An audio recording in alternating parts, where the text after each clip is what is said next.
Imagine um mundo onde a justiça nasce em pedra, onde um rei jovem e ambicioso ergue um império com inteligência, fé e leis que ecoam por milênios. Essa é a história de Hammurabi, o governante que transformou a Babilônia em um farol de ordem e poder na Mesopotâmia antiga, por volta de 1792 a.C. Sua jornada, marcada por conquistas, diplomacia e um código de leis revolucionário, não é apenas um relato histórico, mas uma narrativa que pulsa com decisões humanas, desafios e sonhos grandiosos. Acomode-se confortavelmente, diminua a iluminação e mergulhe nesse conto que moldou o destino de uma civilização. Compartilhe nos comentários de onde você está assistindo e quais histórias do passado já te inspiraram. A poeira do deserto sussurrava segredos enquanto o jovem Hammurabi, com apenas 18 anos, subia ao trono da Babilônia. Era 1792 a.C. E a cidade que ele herdara não era mais do que um ponto modesto no mapa da Mesopotâmia, cercada por rivais poderosos como Larsa, Esnuna e Mari. Essas cidades-estado, com suas muralhas imponentes e exércitos temidos, pareciam gigantes diante da pequena Babilônia. Mas Hammurabi não era um homem comum. Seus olhos brilhavam com uma visão que ia além das fronteiras de argila e tijolo de sua cidade. Ele sabia que para sobreviver precisaria de mais do que espadas. Precisaria de astúcia, paciência e uma mente afiada como as tábuas de escrita dos escribas.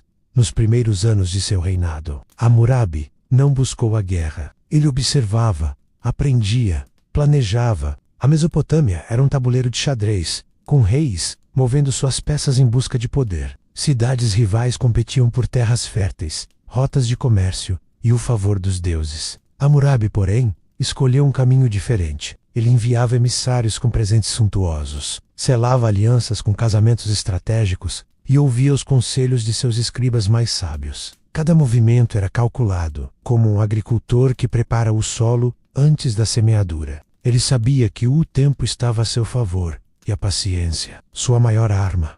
A Babilônia de Hammurabi não era apenas uma cidade de muros e templos. Era um organismo vivo, pulsante, com o trabalho de seus habitantes. Os canais do rio Eufrates, que cortavam a região, eram a espinha dorsal da economia. Agricultores dependiam das águas para irrigar os campos de cevada e trigo, enquanto mercadores navegavam em barcos de junco, carregando cerâmica, tecidos e joias para terras distantes. Mas a prosperidade não vinha sem desafios. As enchentes sazonais podiam destruir colheitas e as disputas por água entre vizinhos eram comuns. Hammurabi viu nisso uma oportunidade. Ele ordenou a construção de novos canais, reforçou os existentes e nomeou inspetores para garantir que a água fosse distribuída com justiça. Essas medidas não apenas aumentaram a produção agrícola, mas também conquistaram a lealdade de seu povo, que via no jovem rei um líder preocupado com seu bem-estar enquanto a cidade crescia. Hammurabi voltava sua atenção para a administração.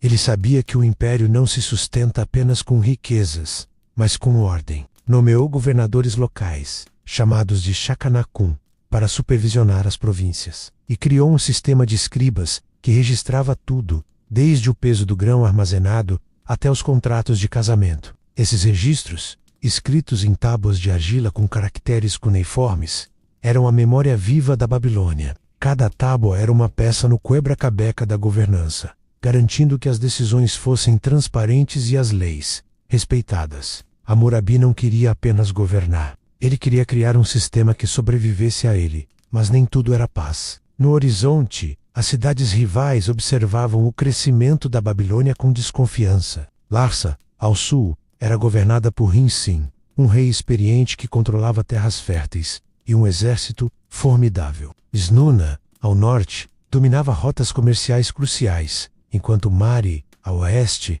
era um centro cultural e político. Hammurabi sabia que cedo ou tarde, o confronto seria inevitável, mas ele não se apressou. Em vez de marchar com seus soldados, enviou espiões para mapear as fraquezas de seus inimigos. Ele estudava seus adversários como um falcão observa sua presa, esperando o momento certo para agir. Enquanto isso, Hammurabi fortalecia a identidade de seu povo. Ele investiu em templos dedicados a Marduk, o deus patrono da Babilônia, elevando-o acima de outros deuses da Mesopotâmia. Essa escolha não era apenas religiosa, Ao declarar Marduk como o Deus Supremo, Hammurabi unificava sua cidade sob uma única bandeira espiritual, criando um senso de propósito comum. Sacerdotes cantavam hinos em sua honra, e os cidadãos viam no rei um escolhido divino, alguém que falava diretamente com os deuses. Essa conexão com o sagrado dava a Hammurabi uma autoridade que ia além das armas e das leis. Os anos passavam, e a Babilônia de Hammurabi começava a se transformar. Os mercados fervilhavam com mercadores de terras distantes, trazendo especiarias, metais e tecidos. As ruas antes lamacentas foram pavimentadas com tijolos cozidos ao sol. As muralhas da cidade, reforçadas, erguiam-se como um desafio aos inimigos, mas Hammurabi sabia que sua maior conquista ainda estava por vir. Ele sonhava com algo que marcaria sua era, um conjunto de leis que trouxesse justiça a todos, do agricultor ao nobre, do escravo ao sacerdote. Esse sonho, porém, exigiria mais do que visão. Exigiria coragem para enfrentar as tradições antigas e os poderosos que se beneficiavam do caos. À medida que 1780 a.C. se aproximava, rumores de guerra começaram a circular. Hinsin, de Larsa, fortalecia suas defesas, temendo as ambições de Hammurabi. Em Isnuna, o rei Ibel-Pélio II reúne aliados enquanto Mari, sob o comando de Zimrilim, tentava manter sua independência. Hammurabi, no entanto, não se deixava intimidar. Ele reunia seus generais em segredo, traçando planos que combinavam força militar com estratégias inesperadas. Seus espiões traziam notícias de divisões internas nas cidades rivais, e ele sabia que poderia explorar essas fraquezas. Numa noite quente, sob a luz tremeluzente de tochas, Hammurabi caminhava pelos corredores de seu palácio. Ele parou diante de uma tábua de argila, onde seus escribas haviam começado a esboçar as primeiras leis. Eram regras simples, sobre comércio e propriedade, mas ele via nelas o embrião de algo maior. Ele imaginava um código que não apenas resolvesse disputas, mas que mostrasse ao mundo que a Babilônia era uma terra de justiça. Ele pegou o estilete e, com cuidado, gravou uma linha na argila: que a justiça prevaleça, para que o forte não oprima o fraco. Essas palavras, ainda frágeis, eram o começo de uma revolução. Enquanto a noite avançava, Hammurabi olhou para o céu estrelado, sentindo o peso de seu destino. Ele sabia que os desafios estavam apenas começando. As cidades rivais não cairiam facilmente, e o caminho para a grandeza exigiria sacrifícios. Mas naquele momento, ele estava pronto. A Babilônia, sob seu comando, estava pronta. O sol ardia sobre a planície mesopotâmica, e o ar carregava o peso da antecipação. Hammurabi, agora com quase uma década de reinado, sentia o pulsar de sua cidade, a Babilônia, que crescia em força e ambição. Era por volta de 1783 a.C., e o jovem rei, já não tão jovem, movia suas peças com a precisão de um mestre. Ele sabia que o equilíbrio de poder na Mesopotâmia estava prestes a mudar, e ele seria o arquiteto dessa transformação. A cidade que outrora era apenas um ponto modesto no mapa agora lançava sombras longas, e seus rivais começavam a sentir o calor de sua ascensão. Hammurabi caminhava pelos mercados vibrantes da Babilônia, onde o aroma de pão fresco se misturava ao cheiro de especiarias trazidas de terras distantes. Ele observava os mercadores negociando com moedas de prata e tábuas de argila, enquanto artesãos moldavam joias e tecelãs, criavam tecidos de cores vivas. Mas por trás da prosperidade, ele percebia as tensões. As cidades vizinhas, como Larsa e Isnuna, viam o crescimento da Babilônia com desconfiança. Hinsin, o rei de Larsa, enviava emissários com mensagens ambíguas, misturando cortesias com ameaças veladas. Hammurabi, porém, não se deixava enganar. Ele respondia com sorrisos diplomáticos, enquanto seus espiões continuavam a tecer uma rede de informações. A estratégia de Hammurabi era clara. Antes de erguer a espada, ele conquistaria com a mente. Ele enviava presentes suntuosos aos governantes vizinhos, como vasos de alabastro e joias incrustadas com lápis-lazuli. Mas cada presente vinha com uma mensagem implícita. A Babilônia não era mais uma presa fácil. Ele também fortalecia suas alianças matrimoniais, casando suas filhas com príncipes de cidades menores, como Siper e Kish. Esses casamentos não eram apenas laços familiares, eram correntes que prendiam aliados ao destino da Babilônia. Cada noiva enviada era uma embaixadora, cada carta selada com um selo real, uma promessa de proteção ou uma ameaça velada. Enquanto isso, Dentro das muralhas da cidade, Hammurabi continuava a reformar a administração. Ele sabia que um império não se constrói apenas com vitórias militares, mas com a confiança de seu povo. Ele nomeou juízes para resolver disputas nos tribunais, garantindo que as decisões fossem registradas em tábuas de argila. Essas tábuas, guardadas em arquivos no palácio, eram mais do que burocracia. Eram a prova de que a Babilônia era uma terra de ordem. Um caso notável envolveu um agricultor chamado Enlil Nadin, que acusou um vizinho de desviar a água de seu canal. Hammurabi, ao ouvir o caso, ordenou que os inspetores medissem o fluxo de água e estabelecessem cotas justas. A decisão, gravada em argila, tornou-se um precedente, mostrando que até o mais humilde cidadão podia buscar justiça.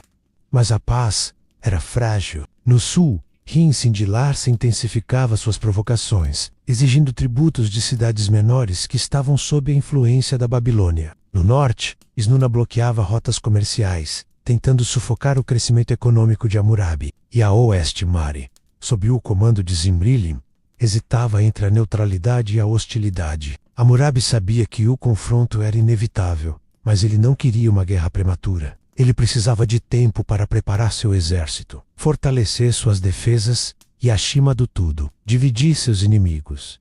Foi então que ele lançou uma campanha de propaganda sutil, mas eficaz. Ele ordenou que escribas espalhassem histórias sobre a grandeza da Babilônia, louvando Marduk como o Deus Supremo e Hammurabi como seu escolhido. Sacerdotes recitavam essas histórias nos templos, e mercadores as levavam para além das fronteiras. A mensagem era clara. A Babilônia não era apenas uma cidade, mas o centro do mundo, abençoado pelos deuses. Essa narrativa começava a minar a confiança dos inimigos, enquanto fortalecia a lealdade dos babilônios. Em 1780 a.C., Hammurabi deu o primeiro passo ousado. Ele enviou uma expedição militar modesta contra uma cidade menor, Isin, que estava sob a influência de Larsa. A campanha foi rápida e precisa, não visando destruição, mas demonstração de força. Hammurabi não saqueou Isin. Em vez disso, integrou-a à Babilônia, oferecendo proteção e benefícios comerciais. Essa abordagem surpreendeu seus inimigos, que esperavam brutalidade. Rin-Sin de Larsa viu sua influência diminuir, enquanto os governantes de cidades menores começaram a considerar a possibilidade de se alinhar com Hammurabi. Nos bastidores, Hammurabi intensificava sua rede de espionagem. Seus agentes, disfarçados como mercadores ou peregrinos, infiltravam-se nos palácios de Larsa, Snuna e Mari. Eles traziam informações valiosas. Rin-Sin enfrentava revoltas internas de nobres descontentes. Snuna sofria com uma economia enfraquecida, e Mari estava dividida por disputas entre seus líderes. Hammurabi anotava cada detalhe, traçando planos que exploravam essas fraquezas. Ele sabia que a guerra não era apenas uma questão de espadas, mas de informação. Enquanto isso, no coração da Babilônia, Hammurabi continuava a trabalhar em seu grande projeto, o Sei Código de Leis. Ele reunia seus escribas mais talentosos, homens como Sinidinon, que passavam horas debatendo as nuances de cada regra. As leis começavam a tomar forma, cobrindo desde disputas por terras até punições por crimes. Hammurabi insistia em um princípio central: a proporcionalidade. Se um homem causar dano a outro, que o dano seja devolvido na mesma medida, ele dizia, enquanto os escribas gravavam suas palavras. Esse conceito, que mais tarde seria conhecido como olho por olho, não era apenas punição. Era uma forma de limitar a vingança desenfreada que dominava a Mesopotâmia.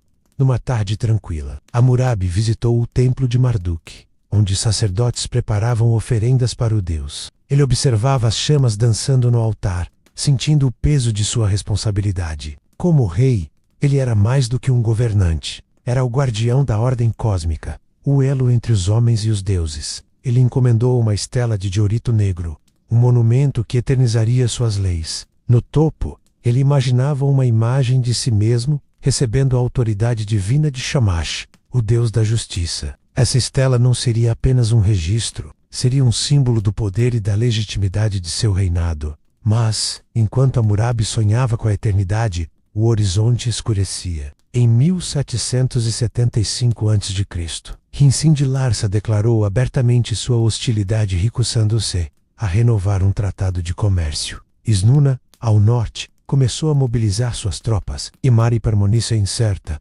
oscilando entre a aliança e a resistência. Hammurabi sabia que o momento da guerra estava se aproximando. Ele reuniu seus generais no palácio, sob a luz de lâmpadas de óleo, e traçou um plano audacioso. Ele não enfrentaria todos os inimigos de uma vez. Em vez disso, os derrotaria um a um, começando pelo mais fraco, enquanto as estrelas brilhavam no céu da Babilônia. Hammurabi olhava para o futuro com determinação. Ele sabia que o caminho à frente seria árduo, mas também sabia que estava construindo algo maior do que ele mesmo. A Babilônia, sob seu comando, não era apenas uma cidade. Era uma ideia, uma promessa de justiça e ordem em um mundo caótico. E ele estava disposto a pagar qualquer preço para torná-la realidade. O horizonte da Mesopotâmia tremia sob o peso das ambições de Hammurabi. Era 1775 a.C. e a Babilônia, agora uma potência em ascensão, projetava sua sombra sobre as cidades vizinhas. A vitória sobre Isin havia solidificado a reputação de Hammurabi como um rei astuto e implacável, mas ele sabia que o verdadeiro teste estava à frente. Larsa, com seus campos férteis e exército poderoso, era o próximo alvo. Hammurabi, no entanto, não era homem de hesitar. Ele movia suas peças com a precisão de um escriba, traçando cuneiformes e calibrando guerra, diplomacia e a visão de um império unificado sob suas leis.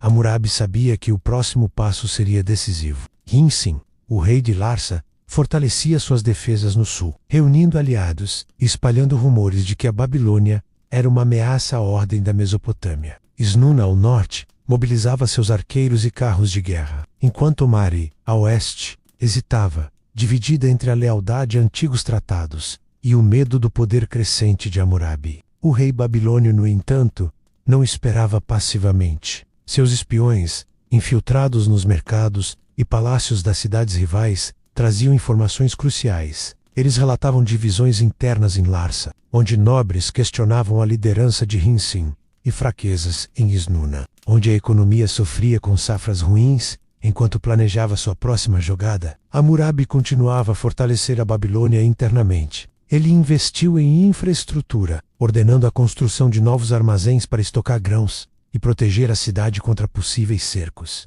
Os canais de irrigação, agora mais extensos, garantiam colheitas abundantes, e os mercados da cidade atraíam mercadores de lugares tão distantes quanto o Golfo Pérsico. Mas Hammurabi sabia que a prosperidade material não era suficiente. Ele precisava do apoio inabalável de seu povo, e para isso continuava a tecer sua imagem como um rei escolhido pelos deuses. Nos templos, sacerdotes entoavam hinos que exaltavam Marduk e Hammurabi, enquanto festivais grandiosos uniam a população em celebração. Foi nesse contexto que Hammurabi decidiu agir. Ele escolheu Larsa como seu primeiro alvo, não por sua força, mas por sua importância estratégica. Larsa controlava terras férteis e rotas comerciais vitais, e uma vitória ali enviaria uma mensagem clara aos outros rivais. Mas Hammurabi não queria apenas conquistar, ele queria integrar. Ele planejou uma campanha que combinava força militar com diplomacia. Seus generais, liderados pelo leal Simo Baliti, prepararam um exército de infantaria, arqueiros e carros de guerra, enquanto Hammurabi enviava emissários a nobres descontentes de Larsa, prometendo-lhes terras e privilégios em troca de apoio. Em 1773 a.C., a campanha começou. O exército babilônio marchou para o sul, movendo-se rapidamente para evitar um cerco prolongado. Hammurabi, sempre estrategista, evitou atacar diretamente as muralhas fortificadas de Larsa. Em vez disso, cortou suas linhas de suprimento, bloqueando os canais que levavam água e comida à cidade. Ao mesmo tempo, seus espiões espalhavam rumores entre os cidadãos de Larsa, sugerindo que Rinsin havia perdido o favor dos deuses. A pressão surtiu efeito. Nobres loquis, cansados do governo autoritário de Rinsin, abriram negociações secretas com Hammurabi, prometendo facilitar a entrada de suas tropas quando as muralhas de Larsa finalmente caíram. A vitória de Hammurabi foi mais do que militar. Foi político. Ele entrou na cidade não como um conquistador destrutivo, mas como um libertador. Ordenou que os templos fossem preservados, distribuiu grãos aos famintos e nomeou governadores locais para manter a ordem. Essa abordagem surpreendeu até mesmo seus aliados. Em vez de saquear, Hammurabi investiu na reconstrução de Larsa, integrando-a ao seu império como uma província leal. Ele sabia que a verdadeira força de um império não estava na destruição, mas na união. A notícia da queda de Larsa ecoou pela Mesopotâmia, abalando a confiança de Snuna e Mari. Hammurabi, porém, não descansou. Ele voltou sua atenção para o norte, onde Snuna representava uma ameaça crescente. A cidade, conhecida por seus arqueiros habilidosos, era um obstáculo formidável, mas Hammurabi viu nela uma oportunidade para consolidar seu poder. Ele enviou emissários a Mari, propondo uma aliança temporária contra Snuna. Zimbrilim, o rei de Mari, hesitou, mas a promessa de compartilhar os espólios da guerra o convenceu a unir forças. Enquanto isso, no coração da Babilônia, o trabalho no código de leis avançava. Hammurabi reunia seus escribas regularmente, debatendo cada artigo com cuidado. As leis agora cobriam uma gama impressionante de questões, desde o preço de um boi até as punições por adultério. Um caso que chamou sua atenção envolveu uma mulher chamada Shiptu, acusada de abandonar seu marido. Os juízes locais sugeriram uma punição severa, mas Hammurabi interveio, estabelecendo que a mulher poderia retornar à sua família se pagasse uma multa. Essa decisão, gravada em argila, refletia sua visão de justiça, firme, mas equilibrada. Hammurabi também começou a planejar a estela de diorito negro, que eternizaria suas leis. Ele imaginava um monumento grandioso, com quase 2 metros de altura, que seria colocado no templo de Marduk. A pedra, extraída de montanhas distantes, era um símbolo de sua ambição. Ele encomendou artesãos para esculpir uma cena no topo. Ele, Hammurabi, recebendo a autoridade divina de Shamash, o deus da justiça. Essa imagem não era apenas decorativa. Era uma declaração de que suas leis tinham a bênção dos deuses, um selo de legitimidade que silenciaria qualquer oposição, enquanto os preparativos para a campanha contra Snuna avançavam. Hammurabi enfrentava desafios internos. Alguns nobres babilônios, temerosos de suas ambições, questionavam a centralização do poder. Eles preferiam as antigas tradições, onde cada cidade tinha autonomia. Hammurabi, porém, não tolerava dissidência. Ele convocou os nobres ao palácio e, com uma mistura de charme e autoridade, lembrou-lhes que a força da Babilônia dependia da unidade. Um povo dividido é como um canal rachado. Ele disse: a água escapa e a terra morre. Suas palavras, apoiadas por gestos generosos como terras e títulos, acalmaram os ânimos. Mas ele sabia que a lealdade era frágil. À medida que 1770 a.C.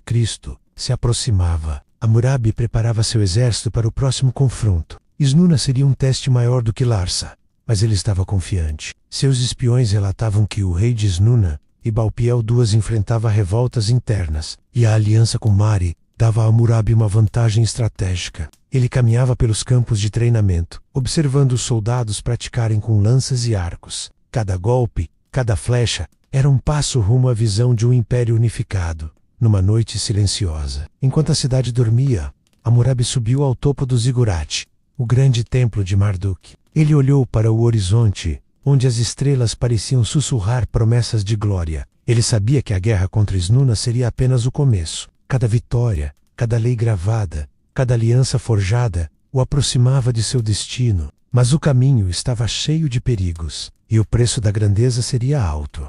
As águas do Eufrates corriam com uma urgência que espelhava o espírito de Hammurabi. Era 1770 a.C. e a Babilônia, agora uma potência em ascensão, projetava sua sombra sobre as cidades vizinhas. A vitória sobre Larsa havia solidificado a reputação de Hammurabi como um rei astuto e implacável. Mas ele sabia que o verdadeiro teste estava à frente. Snuna, com seus arqueiros habilidosos e muralhas fortificadas, era o próximo obstáculo. Hammurabi, mestre da paciência e da estratégia, preparava-se para transformar uma aliança instável em uma vitória decisiva, tecendo sua teia com fios de diplomacia, espionagem e força inevitável. A campanha contra Snuna começou com um plano meticuloso. Hammurabi sabia que a força bruta sozinha não seria suficiente. Snuna, situada ao norte, controlava rotas comerciais vitais que conectavam a Mesopotâmia ao planalto iraniano, e seu rei, Ibalpiel II, era um adversário formidável. Mas os espiões de Hammurabi trouxeram notícias promissoras. A cidade estava dividida por disputas internas, com mercadores e nobres descontentes com os altos impostos de Ibalpiel. Hammurabi viu nisso uma oportunidade. Ele enviou emissários disfarçados, não com espadas, mas com promessas de comércio mais justo e proteção sob o domínio babilônio. Enquanto isso, a aliança com Mari e Embra Fragile dava a Hammurabi uma vantagem estratégica. Zimri-Lim, o rei de Mari, concordara em apoiar a campanha, enviando soldados e suprimentos. Mas Hammurabi não confiava plenamente em seu aliado. Ele sabia que Zimri-Lim, um governante astuto, poderia mudar de lado se a maré da guerra virasse. Para garantir sua lealdade, Hammurabi ofereceu um tratado generoso, prometendo a Mari uma parte dos espólios de Snuna e o controle de algumas rotas comerciais. Era um acordo que beneficiava a ambos, mas Hammurabi mantinha seus espiões atentos, prontos para detectar qualquer sinal de traição.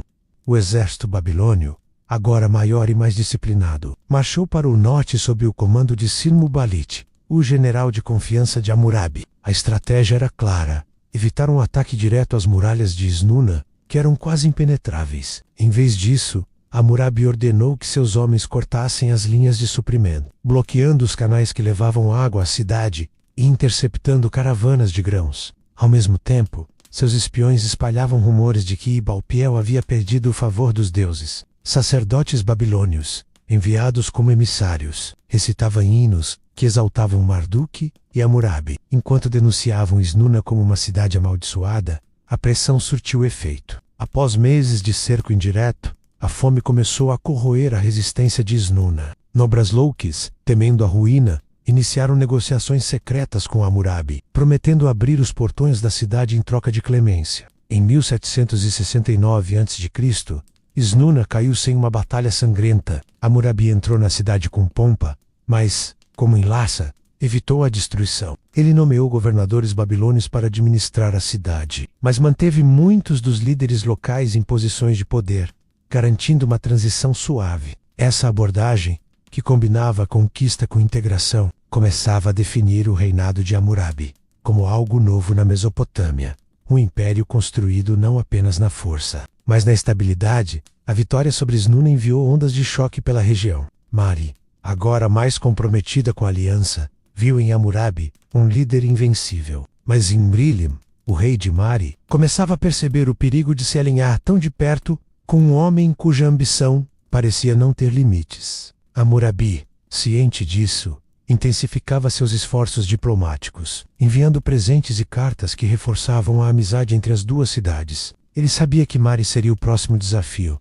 mas por enquanto precisava de sua cooperação. Enquanto celebrava suas vitórias, Hammurabi não descuidava de sua cidade. A Babilônia florescia como nunca antes. Os mercados estavam cheios de mercadorias exóticas, desde conchas do Golfo Pérsico até metais do norte. Hammurabi, sempre atento aos detalhes, ordenou a construção de escolas para escribas, onde jovens aprendiam a arte da escrita cuneiforme. Esses escribas seriam a espinha dorsal de sua administração, registrando leis, contratos e decisões judiciais com precisão impecável no palácio. O trabalho no código de leis avançava a passos largos. Hammurabi passava noites debatendo com seus conselheiros, refinando cada artigo. As leis agora incluíam regras detalhadas sobre comércio, como o preço justo para um barco ou a punição por fraude. Um caso marcante envolveu um mercador chamado Ea-Nasir, acusado de vender cobre de má qualidade. Hammurabi,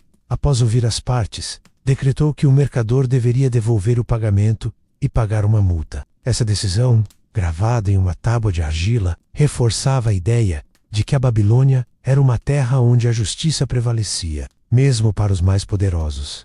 A estela de diorito negro, que eternizaria o C, começava a tomar forma. Artesãos trabalhavam dia e noite, esculpindo a pedra com ferramentas de bronze. Hammurabi visitava o local frequentemente, inspecionando cada detalhe. Ele imaginava a estela como um farol de justiça, visível para todos, do agricultor ao sacerdote. No topo, a imagem de Shamash, entregando-lhe os símbolos da justiça, estava quase pronta, e Hammurabi sentia que o monumento seria mais do que um registro. Seria um testamento de sua visão.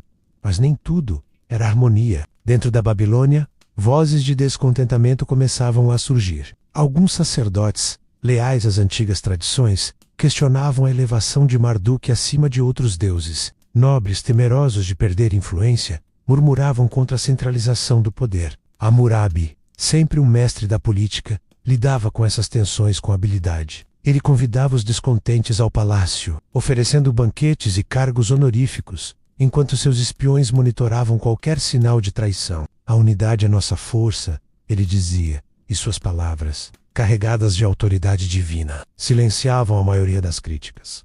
À medida que 1765 a.C. se aproximava, Hammurabi voltava sua atenção para Mari. A aliança com Zimri-Lime havia sido útil, mas ele sabia que a cidade, com sua riqueza e influência, era uma peça crucial no tabuleiro. Ele começou a planejar sua próxima campanha, mas dessa vez, a diplomacia seria sua arma principal. Ele enviou cartas a Zimri-Lime, propondo uma união mais profunda entre as duas cidades, talvez até uma federação sob a liderança babilônia. Mas, nos bastidores, seus espiões já mapeavam as defesas de Mari, preparando o terreno para o inevitável.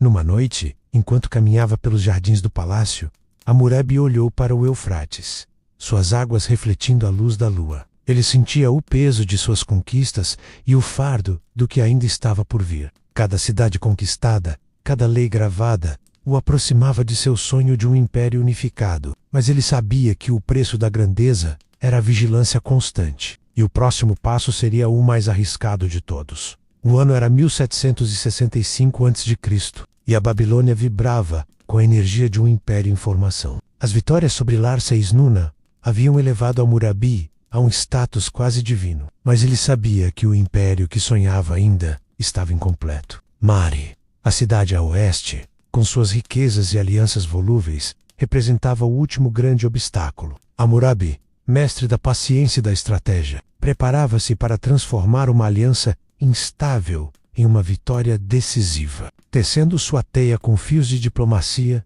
espionagem e força inevitável. Zimri-Lime, o rei do Mari, era um homem de contrastes. Ele governava uma cidade próspera, conhecida por seus palácios ornamentados e arquivos reais, cheios de correspondências diplomáticas. Mari controlava rotas comerciais cruciais que ligavam a Mesopotâmia ao Mediterrâneo, e sua posição geográfica a tornava um prêmio valioso. A aliança com Hammurabi havia sido útil durante a campanha contra Snuna, mas Zimri-Lime começava a questionar sua lealdade. Ele via no rei babilônio não um parceiro, mas um predador que devorava tudo ao seu redor. Hammurabi, ciente dessas dúvidas, agia com sutileza. Ele enviava cartas cheias de elogios e promessas, enquanto seus espiões infiltravam a corte de Mari, coletando segredos que poderiam virar o jogo. A estratégia de Hammurabi para Mari era diferente das campanhas anteriores. Ele não queria uma guerra aberta que pudesse esgotar seus recursos. Em vez disso, ele explorava as divisões internas da cidade. Mari era um mosaico de tribos nômades e sedentárias, com lealdades fragmentadas. Zimri-Lime dependia de alianças com líderes tribais, mas muitos deles estavam insatisfeitos com seu governo. Hammurabi contatou esses líderes em segredo, oferecendo-lhes terras férteis e proteção sob o manto babilônio. Seus emissários, disfarçados como mercadores, carregavam presentes como joias e tecidos, mas também mensagens codificadas, que prometiam um futuro melhor longe do jugo de Zimri-Lime. Enquanto isso, na Babilônia, a vida cotidiana refletia a estabilidade que Hammurabi havia construído. Os mercados fervilhavam com o comércio de lã, grãos e metais, e os canais de irrigação garantiam colheitas abundantes. Hammurabi visitava os tribunais regularmente, onde juízes aplicavam as leis que ele estava codificando. Um caso notável envolveu um escravo chamado Adad-Shahu, acusado de roubar ferramentas de seu senhor. De acordo com as tradições antigas, a punição seria severa, mas Hammurabi interveio, estabelecendo que o escravo poderia pagar uma multa proporcional ao valor roubado. Essa decisão, registrada em argila, reforçava o princípio de proporcionalidade que seria o cerne de seu código. O trabalho na estela de diorito negro progredia. A pedra, transportada de montanhas distantes, era agora esculpida com precisão. Os artesãos gravavam os artigos do código um por um, sob a supervisão direta de Hammurabi. Ele insistia em que as leis fossem acessíveis, escritas em acadiano, a língua do povo, e não apenas em sumério antigo. No topo da estela, a imagem de Shamash entregando-lhe a autoridade divina estava quase completa. Hammurabi via nesse monumento não apenas um registro, mas um símbolo eterno de sua autoridade. Uma ponte entre o divino e o humano, que legitimaria seu reinado para as gerações futuras. Mas as tensões com Mari escalavam. Em 1763 a.C., Zimri-Lime enviou uma carta acusando Hammurabi de interferir em seus assuntos internos. A resposta de Hammurabi foi medida. Ele negou as acusações, mas propôs uma reunião para discutir uma união mais profunda. Nos bastidores, porém, ele mobilizava seu exército. Sin-Muballit, seu general fiel, treinava tropas adicionais, incorporando guerreiros das cidades conquistadas. O exército babilônio agora era uma força multicultural, unida pela visão de Hammurabi de um império coeso. A campanha contra Mari começou de forma indireta. Hammurabi bloqueou rotas comerciais que passavam pela Babilônia, sufocando a economia de Mari.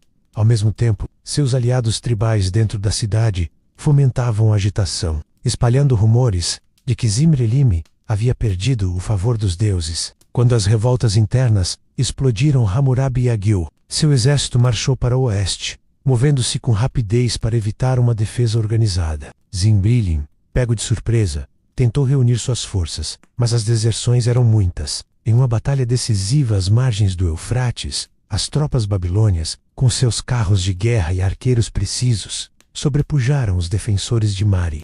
Quando Hammurabi entrou em Mari, ele encontrou uma cidade rica em história e artefatos. Os palácios estavam cheios de tábuas de argila, com correspondências que revelavam os segredos da diplomacia mesopotâmica. Em vez de destruir, Hammurabi ordenou que os arquivos fossem preservados e transportados para a Babilônia, onde enriqueceriam sua própria administração. Zimri-Lime foi capturado e, em um gesto de misericórdia estratégica, exilado em vez de executado. Hammurabi nomeou governadores leais, mas manteve elementos da cultura local, integrando Mari ao império como uma província próspera. A queda de Mari marcou o ápice das conquistas militares de Hammurabi. Agora, seu império se estendia do Golfo Pérsico ao norte da Mesopotâmia, abrangendo cidades outrora rivais. Mas ele sabia que a verdadeira consolidação viria através da lei Nau, da espada. De volta à Babilônia, ele intensificou o trabalho no código. Os artigos, agora quase 300, cobriam todos os aspectos da vida: propriedade, família, comércio, herança e punições. Hammurabi debatia com seus escribas sobre nuances, como a diferença de penas entre classes sociais, refletindo a estrutura hierárquica da sociedade, mas sempre visando limitar abusos. Um artigo notável tratava da escravidão. Hammurabi estabeleceu que um escravo fugitivo deveria ser devolvido, mas com punições para quem o abrigasse ilegalmente. Outro lidava com contratos de casamento, protegendo os direitos das mulheres em casos de divórcio. Essas leis, baseadas em precedentes reais, mostravam a sabedoria prática de Hammurabi. Ele via nelas uma forma de manter a ordem cósmica, alinhada com a vontade dos deuses. Enquanto o império se estabilizava, Hammurabi enfrentava novos desafios. Povos nômades das montanhas como os elimitos começavam a testar as fronteiras orientais. Ele enviou expedições para reforçar as defesas, mas evitou guerras desnecessárias, preferindo tratados e tributos. Internamente, ele promovia a unidade através de festivais religiosos, elevando Marduk como Deus Supremo e si mesmo como seu intermediário. Sacerdotes em todo o império recitavam orações que ligavam a prosperidade à obediência às leis de Hammurabi. Numa tarde, enquanto inspecionava a estela quase concluída, Hammurabi refletiu sobre seu legado. A pedra, com 2 metros de altura, era um monumento à sua visão. Ele imaginava gerações futuras olhando para ela, vendo não apenas leis, mas um modelo de governança. Mas ele sabia que o trabalho não estava terminado. Ainda havia leis a refinar, províncias a integrar e ameaças a vigiar. À medida que 1760 a.C. se aproximava, Hammurabi planejava a dedicação oficial da estela no Templo de Marduk. Seria uma cerimônia grandiosa, com sacrifícios e proclamações que ecoariam pelo império. Mas nos horizontes distantes, nuvens de novos conflitos se formavam, lembrando-o de que a grandeza exigia vigilância eterna. O ano de 1760 a.C. amanheceu com a Babilônia no auge de sua glória. As conquistas de Larsa, Esnuna e Mari haviam transformado o pequeno reino de Hammurabi em um império que dominava a Mesopotâmia. As águas do Eufrates, que cortavam a cidade, refletiam templos reluzentes e mercados cheios de vida, enquanto as muralhas, agora imponentes, proclamavam a força de um rei que parecia tocar o divino. Mas Hammurabi, com sua mente afiada, e olhos sempre voltados ao horizonte. Sabia que um império não se mantém apenas com vitórias passadas, ele precisava consolidar seu poder. E o caminho para isso estava nas leis que gravava em pedra e na ordem que impunha ao caos, a estela de diorito negro. Agora quase concluída, erguia-se como um símbolo da visão de Hammurabi. Com 2 metros de altura, a pedra escura brilhava sob o sol, suas superfícies cobertas por fileiras de escrita cuneiforme. Cada artigo do código meticulosamente esculpido era um tijolo na fundação de seu império. Hammurabi passava horas com seus escribas, revisando os quase 300 artigos que cobriam, desde disputas por terras até punições por crimes. Ele queria que as leis fossem claras, justas e, acima de tudo, duradouras. Um artigo, por exemplo, determinava que um construtor, cuja casa desabasse, matando o proprietário, deveria enfrentar a mesma pena, a menos que provasse negligência alheia. Essa regra, embora severa, refletia o princípio de proporcionalidade que Hammurabi defendia. Enquanto isso, a administração do império demandava atenção constante. Hammurabi nomeava governadores provinciais com base em lealdade e competência, mas exigia relatórios regulares sobre colheitas, impostos e disputas. Um governador de Mari, por exemplo, enviou uma tábua relatando uma enchente que destruíra canais. Hammurabi respondeu rapidamente, enviando engenheiros e grãos de reserva, demonstrando que sua governança era prática e compassiva. Essas ações não apenas resolviam problemas, mas construíam lealdade, mostrando que o império beneficiava a todos. As leis do código começavam a moldar a sociedade babilônia. Em um tribunal local, um caso envolvendo herança destacou sua aplicação. Uma viúva chamada Ninliu reivindicou a propriedade de seu falecido marido contra os irmãos dele. De acordo com C, ela tinha direito a uma porção, desde que não se casasse novamente. O juiz, citando o artigo relevante, decidiu a seu favor, e a decisão foi registrada para precedentes futuros. Hammurabi ficava sabendo desses casos através de mensageiros, ajustando o código quando necessário para maior clareza. Mas desafios persistiam. Nas fronteiras orientais, os elamitas continuavam suas incursões, testando a resiliência do império. Hammurabi, relutante em iniciar uma guerra total, reforçou as guarnições e negociou tratados, oferecendo casamentos aliançados e tributos mútuos. O emissário elamita visitou a Babilônia, impressionado com a grandiosidade da cidade, e levou de volta mensagens de paz. Hammurabi via nisso uma extensão de sua diplomacia inicial, provando que sua estratégia evoluíra, mas permanecia eficaz. Internamente, Hammurabi promovia reformas sociais. Ele incentivava a educação de escribas, expandindo escolas onde jovens aprendiam não apenas escrita, mas também matemática e astronomia. Esses escribas se tornavam a burocracia do império, garantindo que as leis fossem implementadas uniformemente. Ele também regulava o comércio, estabelecendo pesos e medidas padrão para evitar fraudes. Um mercador pego usando balanças falsificadas enfrentava multas proporcionais ao dano causado. Conforme o C, a religião continuava a ser uma ferramenta poderosa para Hammurabi. Ele promovia festivais grandiosos em honra a Marduk, atraindo peregrinos de todo o império. Durante essas celebrações, sacerdotes recitavam hinos que exaltavam Hammurabi como guardião da ordem cósmica, um rei escolhido para trazer harmonia ao mundo. Esses rituais não apenas unificavam o povo, mas também silenciavam os poucos sacerdotes que ainda resistiam à supremacia de Marduk. Hammurabi sabia que a fé era tão poderosa quanto a espada, e ele a usava com maestria. Mas nem tudo era harmonia. Rumores de descontentamento em províncias distantes chegavam, como em Mari, onde antigas lealdades a Zimbrilin persistiam. Hammurabi enviava espiões para investigar, descobrindo pequenas conspirações. Ele lidava com elas com clemência estratégica, perdoando os envolvidos em troca de juramentos de lealdade, mas executando os líderes para exemplo. Essas ações mantinham o equilíbrio, mostrando que sua justiça era tanto compassiva quanto implacável. À medida que 1755 a.C.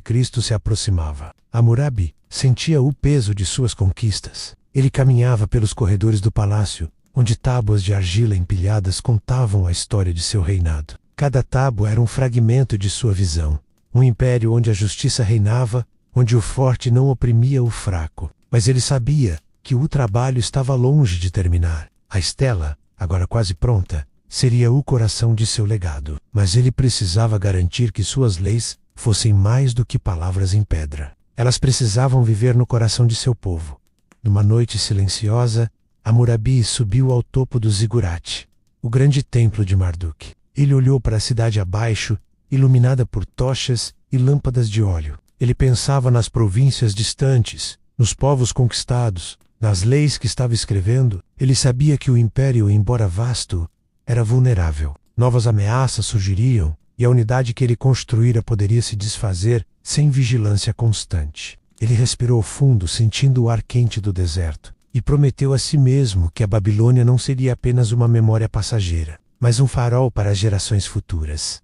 O sol poente tingia o céu da Babilônia com tons de ouro e púrpura, enquanto Hammurabi, agora um rei veterano, observava do alto de seu palácio. Era por volta de 1755 a.C., e o império que ele forjara com astúcia e determinação estende-se como um manto sobre a Mesopotâmia. As cidades outrora rivais agora pulsavam sob uma única bandeira, com estradas conectando mercados e templos ecoando hinos a Marduk. Mas Hammurabi sabia que a verdadeira durabilidade de seu reinado não residia nas fronteiras ou nas riquezas, mas nas leis que ele tecia como um tecelão habilidoso, criando uma tapeçaria de justiça que uniria seu povo por gerações, a estela de Diorito Negro. Finalmente concluída, repousava no templo de Marduk, aguardando sua dedicação oficial. Com 2 metros de altura e gravada com quase 300 artigos, ela era um monumento à visão de Hammurabi. Ele caminhava ao seu redor, tocando as inscrições cuneiformes que detalhavam regras para todos os aspectos da vida. Um artigo, por exemplo, estipulava que um médico cuja cirurgia causasse a morte de um paciente livre deveria ter sua mão cortada. Mas se o paciente fosse um escravo, bastaria uma compensação. Essa distinção, embora refletisse a hierarquia social da época, limitava os abusos e promovia a responsabilidade, um conceito inovador na Mesopotâmia. Hammurabi planejava a cerimônia com cuidado. Ele ordenou que sacerdotes preparassem oferendas de incenso e animais, enquanto arautos anunciavam o evento em todo o império. Nobres do Larsa, Snuna e Mari seriam convidados, não apenas para testemunhar, mas para internalizar que as leis de Hammurabi eram universais. Durante a dedicação, ele discursaria sobre a importância da justiça, enfatizando que o Se não era sua criação pessoal, mas um mandato divino entregue por Shamash. Essa ligação com o sagrado reforçaria sua autoridade, tornando o código mais do que um conjunto de regras, um pacto entre deuses e homens. Enquanto isso, a administração do império demandava atenção constante. Hammurabi nomeava governadores provinciais com base em lealdade e competência, mas exigia relatórios regulares sobre colheitas, impostos e disputas. Um governador de Mari, por exemplo, enviou uma tábua relatando uma enchente que destruíra canais. Hammurabi respondeu rapidamente, enviando engenheiros e grãos de reserva, demonstrando que sua governança era prática e compassiva. Essas ações não apenas resolviam problemas, mas construíam lealdade, mostrando que o império beneficiava todos. As leis do código começavam a moldar a sociedade babilônia. Em um tribunal local, um caso envolvendo herança destacou sua aplicação. Uma viúva chamada Ninliu reivindicou a propriedade de seu falecido marido contra os irmãos dele. De acordo com o código, ela tinha direito a uma porção, desde que não se casasse novamente. O juiz, citando o artigo relevante, decidiu a seu favor, e a decisão foi registrada para precedentes futuros. Hammurabi ficava sabendo desses casos através de mensageiros, ajustando o código quando necessário para maior clareza.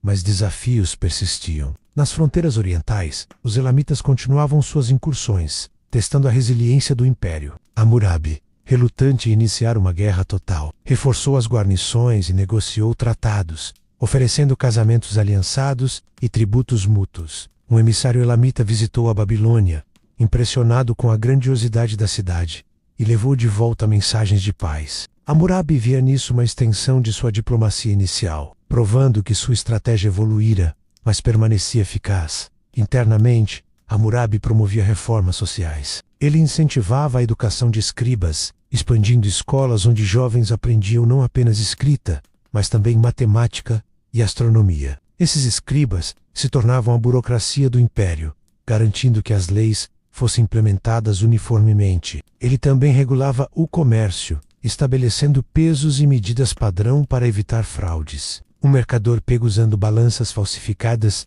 enfrentava multas proporcionais ao dano causado. Conforme Use, a religião continuava a ser uma ferramenta poderosa para Hammurabi. Ele promovia festivais grandiosos em honra a Marduk, atraindo peregrinos de todo o império. Durante essas celebrações, sacerdotes recitavam hinos que exaltavam Hammurabi como o guardião da ordem cósmica, um rei escolhido para trazer harmonia ao mundo. Esses rituais não apenas unificavam o povo, mas também silenciavam os poucos sacerdotes que ainda resistiam à supremacia de Marduk. Hammurabi sabia que a fé era tão poderosa quanto a espada, e ele a usava com maestria, mas nem tudo era harmonia. Rumores de descontentamento em províncias distantes chegavam, como em Mari, onde antigas lealdades a Zimrilim persistiam. Hammurabi enviava espiões para investigar, descobrindo pequenas conspirações. Ele lidava com elas com clemência estratégica, perdoando os envolvidos em troca de juramentos de lealdade, mas executando os líderes para exemplo. Essas ações mantinham o equilíbrio, mostrando que sua justiça era tanto compassiva quanto implacável. À medida que 1752 a.C. se aproximava, Hammurabi intensificava a compilação final do código. Ele reunia escribas para revisões, incorporando lições de casos reais. Um artigo sobre escravidão, por exemplo, estipulava que um escravo que negasse seu senhor 3 vezes poderia ser marcado, mas também protegia escravos de abusos excessivos. Essas nuances refletiam a complexidade da sociedade mesopotâmica, onde classes sociais ditavam direitos. Mas o código buscava equidade dentro dessa estrutura. Numa tarde tranquila, Hammurabi visitou os arquivos reais, onde tábuas de argila empilhadas narravam a história de seu reinado. Ele pegou uma tábua antiga, de seus primeiros anos, e comparou com as leis atuais. O crescimento era evidente, de um rei jovem lutando pela sobrevivência, a um imperador que moldava o destino de uma civilização. Ele sentia orgulho, mas também o peso da responsabilidade, sabendo que o império dependia de sua visão. Enquanto o sol se punha, Hammurabi retornava ao templo, onde a estela aguardava. Ele tocava a pedra, sentindo sua frieza eterna, e imaginava gerações futuras lendo suas palavras. Mas o futuro ainda aguardava incertezas, e ele precisava preparar o império para os desafios que viriam, garantindo que seu legado perdurasse além de sua vida. A Babilônia, em 1752 a.C., era um espelho da visão de Hammurabi, uma cidade reluzente, com templos que tocavam o céu e mercados que ecoavam as vozes de um império. A estela de diorito negro, agora orgulhosamente erguida no templo de Marduk, proclamava as leis que uniam um povo diverso sob a bandeira da justiça. Hammurabi, com seus olhos aguçados e mente incansável, caminhava entre seus súditos, sentindo o pulsar de uma civilização que ele moldara com paciência e determinação. Mas, mesmo no auge de seu poder, ele sabia que a estabilidade era uma chama frágil, ameaçada por ventos de revolta, ambições externas e o peso de governar um império vasto. A cerimônia de dedicação da estela havia sido um triunfo. Sacerdotes entoaram hinos, enquanto nobres de Larsa, Snuni e Mari se curvaram diante da pedra que carregava os quase 300 artigos do código. Hammurabi, vestido com uma túnica bordada com fios de ouro, falou com uma voz que ressoava como trovão. Estas leis, entregues por Shamash, são o alicerce de nossa ordem. Que o forte não oprima o fraco. Que a justiça floresça como os campos irrigados pelo Eufrates. A multidão, reunida na praça do templo, respondeu com aclamações, e as palavras de Hammurabi ecoaram pelas províncias, levadas por arautos e tábuas de argila. O Sihr, agora em vigor, transformava a vida cotidiana. Em um tribunal de Siper, um caso ilustrou sua aplicação. Um artesão chamado Issoibni acusou o mercador de não pagar por uma estátua encomendada. Citando o Sit, o Simedes determinou que o mercador pagasse o valor acordado, acrescido de uma multa por quebra de contrato. A decisão, registrada em uma tábua, foi enviada ao palácio, onde Hammurabi a revisava, satisfeito com a precisão de seus juízes. Outro artigo, que protegia viúvas de dívidas injustas, garantia que mulheres como Ishtar-Nadin, que perderam o marido em uma enchente, mantivessem suas casas. Essas leis, embora rígidas, traziam um senso de previsibilidade a uma sociedade antes governada por costumes volúveis, mas, o império enfrentava tensões crescentes. Nas províncias, governadores relatavam murmúrios de descontentamento. Em Mari, antigos aliados de Zimrilime, agora exilado, tramavam em segredo, sonhando com independência. Hammurabi, sempre vigilante, enviava espiões disfarçados como escribas para monitorar essas conspirações. Quando um complô foi descoberto, ele agiu com rapidez. Os líderes foram presos, mas em vez de execuções públicas, Hammurabi optou por banimentos, enviando-os para terras distantes. Essa clemência calculada mostrava força, sem alienar as populações locais, que viam no rei um governante justo, mas firme. No fronte externo, os elamitas continuavam a testar as fronteiras. Um ataque a uma fortaleza oriental matou 10 soldados babilônios, um desafio direto à autoridade de Hammurabi. Ele respondeu enviando uma força liderada por Simo-Balite, que não apenas repeliu os invasores, mas capturou um líder elamita. Em vez de executá-lo, Hammurabi o convidou ao palácio, onde negociaram um tratado. O líder elamita, impressionado com a grandiosidade da Babilônia, concordou em pagar tributos anuais,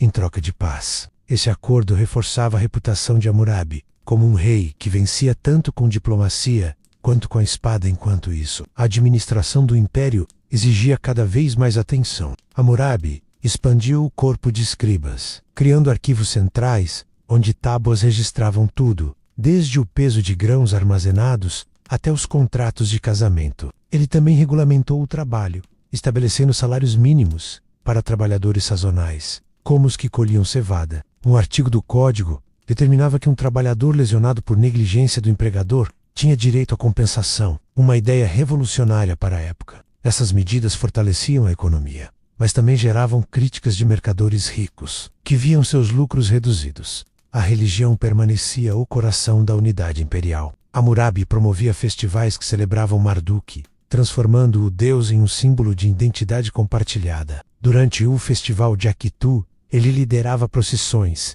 carregando estátuas de Marduk pelas ruas da Babilônia. Esses eventos, cheios de música e oferendas, atraíam milhares, reforçando a ideia de que o império era abençoado. Mas alguns sacerdotes de cidades conquistadas resistiam, preferindo seus deuses locais. Hammurabi os convocava ao palácio, oferecendo cargos honoríficos, em troca de lealdade a Marduk, uma tática que apaziguava sem destruir.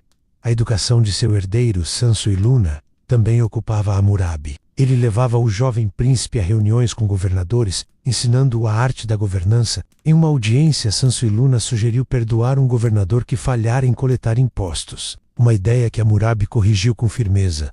A clemência é uma ferramenta, mas a fraqueza é um veneno. Ele queria que seu filho entendesse que o império exigia equilíbrio entre compaixão e autoridade. Enquanto isso, Hammurabi continuava a refinar o ser. Ele adicionava artigos baseados em casos reais, como um que protegia pastores de punições injustas por gado perdido em ataques de leões. Outro estipulava penas para juízes corruptos, reforçando a integridade do sistema judicial. Essas leis, gravadas na estela e distribuídas em tábuas, eram aplicadas com rigor, mas Hammurabi incentivava juízes a considerar circunstâncias atenuantes, mostrando que a justiça podia ser flexível sem perder sua força. Numa noite, enquanto caminhava pelos jardins do palácio, Hammurabi refletia sobre o futuro. Ele sentia o peso dos anos, mas sua determinação permanecia inabalável. O império era forte, mas vulnerável a ambições internas e externas. Ele precisava garantir que suas leis sobrevivessem a ele, que a Babilônia continuasse a ser um farol de ordem. Ele pensava em Samshu-Iluna, nas províncias distantes, nas ameaças que ainda espreitavam. Cada tábua, cada lei, cada vitória era um passo rumo à eternidade. Mas o caminho ainda não estava completo. As sombras do entardecer alongavam-se sobre a Babilônia, e Hammurabi, com o fardo dos anos visível em suas feições, mas inabalável em sua determinação, caminhava pelos corredores ecoantes de seu palácio. Era 1750 a.C., e o império que ele havia esculpido com mãos firmes agora enfrentava os testes sutis da maturidade. A estela de diorito negro, erguida como um sentinelas no templo de Marduk, servia de lembrete constante de que a justiça era o alicerce de tudo. Mas Hammurabi sabia que preservar esse alicerce exigia mais do que leis gravadas em pedra. Exigia vigilância, adaptação e a sabedoria para guiar um povo através das tormentas do tempo. O Código de Hammurabi, com seus quase 300 artigos, havia se tornado o coração pulsante do império. Em uma província distante como Larsa, um juiz aplicava uma lei sobre contratos de aluguel de terras. Um camponês chamado Shamash-Din havia alugado um campo, mas uma seca prematura arruinara a colheita. De acordo com o código, o senhorio não podia exigir o pagamento integral, mas apenas uma fração proporcional ao rendimento. O juiz, citando o artigo relevante, reduziu a dívida, e a decisão foi enviada à Babilônia em uma tábua de argila, onde Hammurabi a examinava com aprovação. Esses casos, pequenos no escopo mas vastos em impacto, mostravam como o C tecia a tecido social, limitando disputas e fomentando confiança.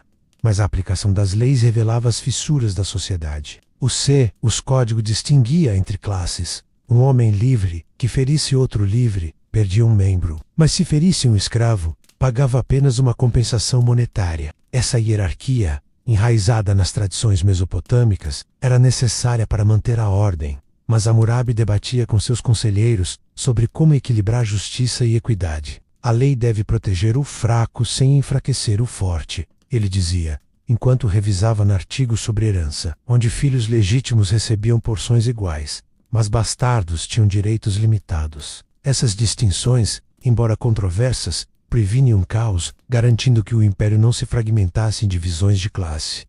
Nas fronteiras, as ameaças persistiam. Os elamitas, após um período de trégua, lançaram uma incursão ousada, capturando uma caravana de mercadores babilônios. Hammurabi, furioso mas calculista, mobilizou uma força de elite sob o comando de seu filho Sanso Iluna. A expedição retaliatória foi precisa. Eles resgataram os prisioneiros e impuseram um tributo pesado aos elamitas, forçando um novo tratado. Hammurabi usou o incidente para reforçar as defesas orientais, construindo fortalezas, com torres de vigia e guarnições permanentes. Seus engenheiros, inspirados nas leis sobre construção, erguiam estruturas que resistiriam a sismos e assédios, com punições severas para qualquer falha internamente. A administração enfrentava o desafio da escala. O império agora abrangia dezenas de cidades, cada uma com seus costumes e economias. Hammurabi criou um conselho de governadores, reunindo-os anualmente na Babilônia para debater políticas. Em uma dessas reuniões, um governador de Esnuna relatou escassez de mão de obra devido a migrações nômades. Hammurabi, aplicando princípios do código, decretou incentivos para colonos, como isenções de impostos por 3 anos, e leis que protegiam trabalhadores migrantes de abusos. Essas medidas, gravadas em decretos reais, estabilizavam as províncias, transformando potenciais focos de revolta em pilares de lealdade. A religião, sempre entrelaçada com o poder, servia como cola para o império. Hammurabi expandiu o culto a Marduk, enviando sacerdotes para templos provinciais, onde mesclavam rituais locais com hinos babilônios. Em Mari, por exemplo, ele integrou o deus Dagon ao panteão, mas subordinado a Marduk, criando uma harmonia sincretista. Durante festivais, ele proclamava que Shamash, o deus da justiça, havia lhe concedido o código para restaurar a ordem cósmica, uma narrativa que ecoava em inscrições e orações. Essa ideologia real, onde o rei era intermediário divino, legitimava suas decisões, silenciando críticas de elites religiosas que viam na centralização uma ameaça a seus privilégios. Hammurabi também investia no legado educacional. Ele fundou academias onde escribas não apenas copiavam o código, mas o interpretavam, treinando juízes em sua aplicação. Seu filho Samsueluna, agora um jovem promissor, estudava nessas instituições, debatendo casos hipotéticos com mestres. Hammurabi observava essas sessões, corrigindo com paciência. A lei é uma lâmina de 2 gumes. Use-a para cortar a injustiça, não para ferir o inocente. Ele preparava Samsueluna para o trono, compartilhando lições de suas campanhas, enfatizando que a diplomacia era a maior conquista.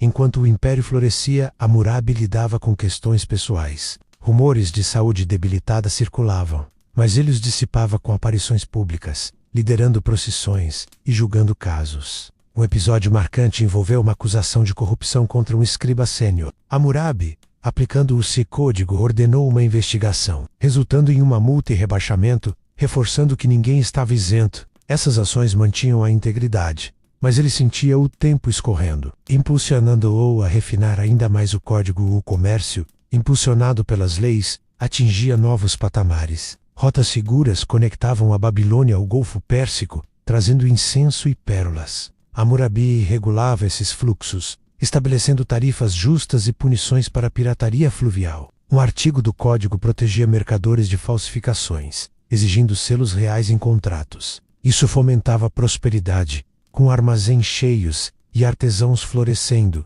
mas também atraía inveja de reinos vizinhos, como os cassitas ao norte, que sondavam alianças instáveis. À medida que 1748 a.C. se aproximava, Hammurabi refletia sobre o arco de seu reinado. De um príncipe jovem em uma cidade modesta, a um imperador cujo nome ecoaria na história, ele havia transformado a Mesopotâmia, mas o futuro era incerto. Sansuiluna assumiria um trono forte, mas testado por sucessores ambiciosos e forças externas. Hammurabi ordenou que cópias da estela fossem erguidas em capitais provinciais, espalhando sua visão como sementes ao vento. Numa noite estrelada, ele subiu ao zigurate, o ar carregado com um perfume de incenso. Ele olhava para o império abaixo, cidades piscando como estrelas terrestres, e sussurrava uma prece a Shamash. O Serie, sua criação mais duradoura, seria seu testamento, influenciando gerações além de sua era. Mas enquanto o vento sussurrava promessas e advertências, Hammurabi sabia que o ciclo da história continuava, e seu legado seria forjado no fogo do tempo. As estrelas pontilhavam o céu noturno da Mesopotâmia. E Hammurabi, agora um homem idoso, cujas rugas contavam histórias de batalhas e sabedoria, contemplava o vasto império que havia construído. Era por volta de 1748 a.C., o ano que marcaria o fim de seu reinado, mas o começo de um legado que ecoaria através dos séculos. A Babilônia, com suas muralhas imponentes e templos elevados, simbolizava não apenas poder, mas uma ordem cósmica restaurada por um rei que unira terras divididas sob o manto da justiça. Seu código, gravado na estela de diorito negro, permanecia como um farol, guiando gerações futuras em um mundo onde a lei transcendia o homem. Hammurabi, sentindo o peso dos anos, dedicava seus dias finais a assegurar a transição suave para Sansuiluna. Ele convocava o filho ao palácio, onde, sob a luz tremeluzente de lâmpadas de óleo, compartilhava os segredos da governança. O império é como o Eufrates, ele dizia, fluente e vital, mas deve ser canalizado para não transbordar em caos. Sansuiluna, com olhos ávidos, absorvia lições sobre diplomacia, guerra e justiça. Hammurabi o levava a inspeções provinciais, mostrando como o Sio resolvia disputas que outrora levavam a sangue. Em uma viagem a Larsa, eles testemunharam um julgamento onde um nobre, acusado de usurpar terras de um camponês, foi obrigado a restituir o dobro. Conforme o artigo sobre roubo, essa aplicação prática reforçava que as leis não eram meras palavras, mas ferramentas vivas para a harmonia. O império, em seus últimos anos sob Hammurabi, enfrentava desafios que testavam sua resiliência. Os cassitas, povos nômades do norte, começavam a infiltrar fronteiras, atraídos pela prosperidade babilônia. Hammurabi, com sua visão estratégica, enviava embaixadores para negociar alianças, oferecendo casamentos e tributos em troca de paz. Uma incursão cassita foi repelida por Sansuiluna, que liderou uma campanha rápida, capturando líderes e integrando guerreiros leais ao exército babilônio. Hammurabi aprovava essa abordagem, ecoando suas próprias conquistas, integração em vez de destruição, garantindo que o império crescesse em diversidade e força economicamente. A Babilônia florescera como nunca. Os mercados transbordavam com bens de terras distantes, lã de ovelhas das montanhas, cereais dos campos irrigados, metais forjados em oficinas reais. Hammurabi refinava leis sobre comércio, adicionando artigos que regulavam empréstimos com juros justos, protegendo devedores de usura. O mercador chamado Marduk-Apledina, acusado de cobrar taxas excessivas, enfrentou uma multa proporcional, e sua sentença serviu de exemplo. Essas regras fomentavam o crescimento, com caravanas cruzando o império em segurança, graças a patrulhas e estações de descanso estabelecidas por decreto real.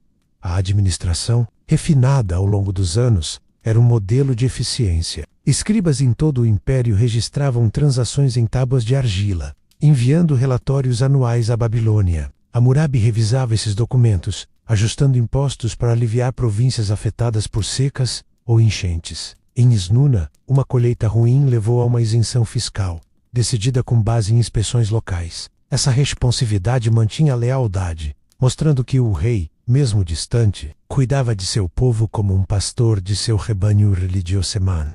Hammurabi consolidava sua. Ele encomendava hinos que exaltavam Marduk como Deus Supremo, com si mesmo como seu escolhido. Em Mari, templos reformados mesclavam cultos locais com rituais babilônios, criando uma fé unificada. Durante o festival de Akitu, em seus últimos anos, Hammurabi liderava a procissão, renovando o pacto divino que legitimava o ser. Sacerdotes proclamavam que Shamash havia abençoado as leis, e o povo em massa celebrava, sentindo a conexão entre o celestial e o terreno, socialmente. O Sei Código, influenciava profundamente. Leis sobre família protegiam mulheres e crianças, uma viúva podia herdar bens, e filhos adotivos tinham direitos iguais. Um caso em Cíper envolveu uma mulher abandonada, que pelo código, recebeu suporte até recasar. Hammurabi via nisso a essência de sua visão.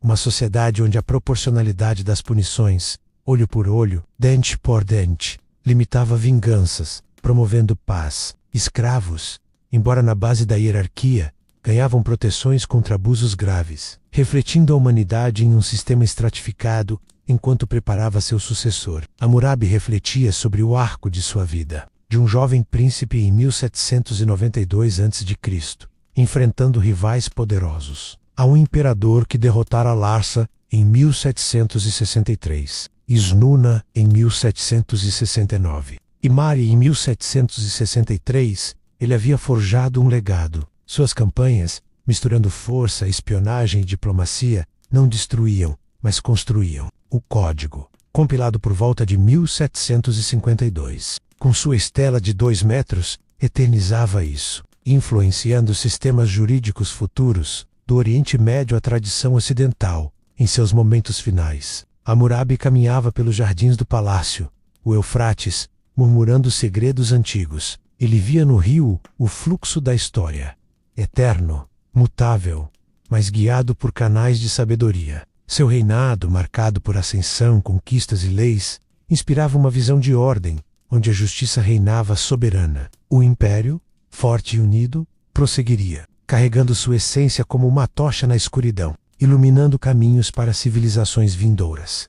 Se você gostou dessa jornada pela história de Hammurabi, curta o vídeo, inscreva-se no canal para mais narrativas como essa e comente abaixo suas reflexões ou qual história antiga você quer ouvir em seguida. Sua interação nos ajuda a continuar trazendo conteúdos que inspiram e relaxam.